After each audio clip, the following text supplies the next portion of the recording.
Well, hey, howdy, hi! Welcome back to my channel. Thank you so much for stopping by to join me today. I really do appreciate it. My name is Ellie, and I'm a witch, and this over here is my teaching assistant, Andy, and today I'm going to be telling you guys about the history of werewolves. So werewolves are not a new concept at all, and have actually been in our history since the very beginning. Take the Epic of Gilgamesh. It is the first ever epic coming from Mesopotamia.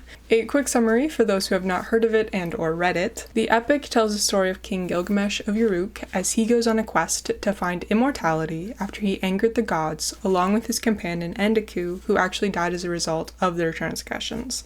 In the story, Gilgamesh jilts a potential lover because she supposedly turned her previous partner into a wolf. In Greece, there is a story of Lycaon, who angered Zeus by serving the god a meal made of the remains of a child's sacrifice. As a result, Zeus turned Lycaon and his son into wolves. In Nordic folklore, we see werewolves in the Saga of Volsung. It is a story about a man and his son who discovers wolf pelts that allow the wearer to become a wolf for 10 days. The father and son don the pelts and go on a killing spree. The rampage ends when the father near fatally wounded his son. The only reason that the son survives is that the father was gifted a leaf by a raven, the leaf having some kind of magical healing powers. These are just some of the foundational texts of humanity that may or may not confirm the existence of werewolves, but I actually have some famous, or infamous as the case may be, examples of werewolves. Pierre, Burgot, and Michel Verdun claimed to have pledged allegiance to the devil and claimed to have an ointment that turned them into wolves. They went on to murder several children and were burned at the stake for their crimes in 1521, burning being one of the few ways thought to kill werewolves. The werewolf of Dole, Gile Garnier, also claimed to have this magical werewolf ointment. He too targeted children, but took it a step further and ate his victims. He too was burned at the stake. The most well-known werewolf story, though, comes from Germany. Peter Stumpp was known as the Bedburg Werewolf. He was accused of being a werewolf after he was cornered by two hunters that claimed to see him transform before their eyes. There had also been several gruesome murders in the area that he was blamed for. After severe torture, and I mean severe, he eventually confessed. His head was cut off and put on a pole that had a wolf head carved into it, a message to anyone else who might make deals with the devil. His body was burned. The shape-shifting aspect was not necessarily there from the beginning, but when it did start to become more of a popular idea, the changes revolved around the full moon. Which may seem random, but kind of isn't. There is a superstition surrounding the full moon and its effects on human behavior to this day.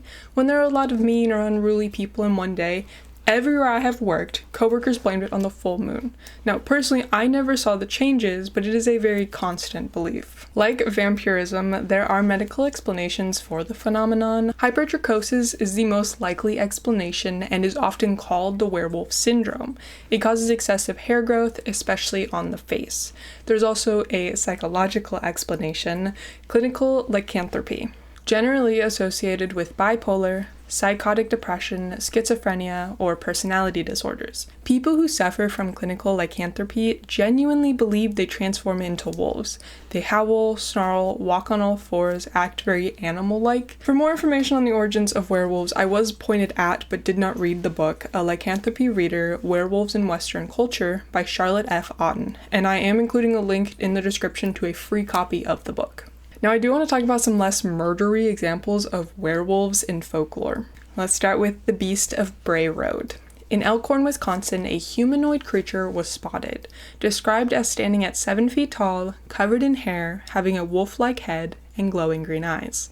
In some cases, it was said to walk on 2 legs, others say it walked on 4. The first sighting was in 1936, and it actually took place over 2 consecutive nights.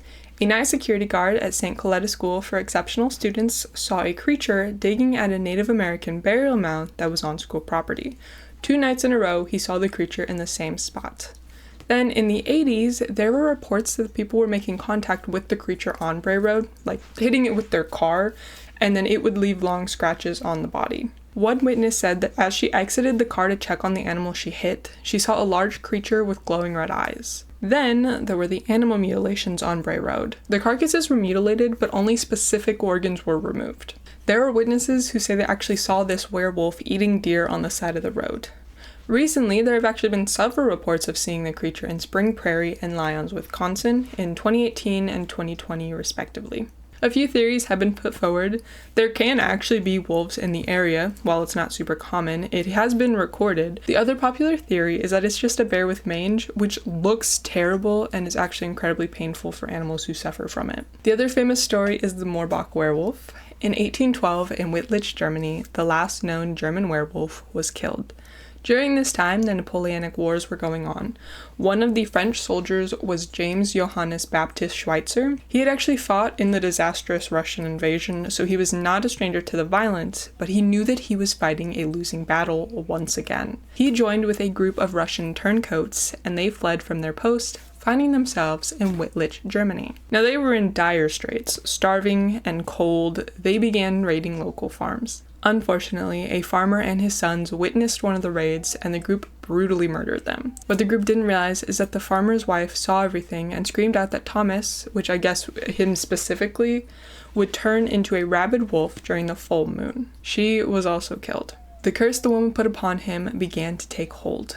The man had an insatiable bloodlust and was no longer satisfied by simple theft, and instead turned to rape, murder, and cannibalism. As he escalated his violence, rumors began to spread about a terrifying beast. He was described as a wolf-like creature that walked upright, and that he appeared specifically on nights of the full moon. As the monster continued his reign of terror, the townsfolk decided to take a stand. An armed mob began to track Thomas, and when they found him, a battle ensued. In the end, Thomas was killed. Fearing that the curse would be passed down, they buried the creature with a stake through its heart. Over the grave, they created a shrine with the Virgin Mary engraved on it, as well as having a candle that was considered an eternal flame that would stand over the grave to prevent the creature from rising again. For generations, people would take on the duty of making sure the flame stayed lit to prevent the creature from ever rising again. And that is all that I have for you today. I'm sorry the lighting is so bad, I didn't realize it got that bad while I was filming. Anyway, I really like this because I just thought it was fun because, like, vampirism and werewolf lycanthropy are very, very fun, like, Halloween-y kind of topics, but I didn't know that werewolves were so ingrained in our culture. Like, that's insane. I was so excited to learn that.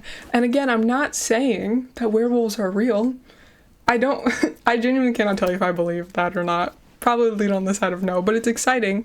But that's so cool that it's so far back in our history, and obviously can't take too much seriously because unicorns were listed in Greek natural history, so they actually thought it was real, and that's how it was recorded. So yeah, okay, werewolves probably fall in the same spectrum, but let a girl dream. But that is it. So I hope you guys liked the video and maybe you learned something. That's been super cool. This is day, I think, 5 of my 13 days of Halloween, so that's gonna be super fun. I still have, I think, day 7. I'm so discombobulated. I think day 7 is going to be my first Reading Nook video coming out. I have some more planned. I have more horror-y novellas than I thought I did, so I'm actually gonna do hopefully 2 more, maybe 3 more than the 2 I had planned. We'll see how that goes. But yeah, if you liked the video, if you want to hit that like and subscribe button, I really would appreciate it. And also tell me what you guys are going to be for Halloween, because I need suggestions, because I was thinking about going as a human coloring book, but that's so much effort. And I want to go to work in my Halloween costume, so give me some ideas, please and thanks. But I hope you guys have a great rest of your day, and we will see you next time. Bye!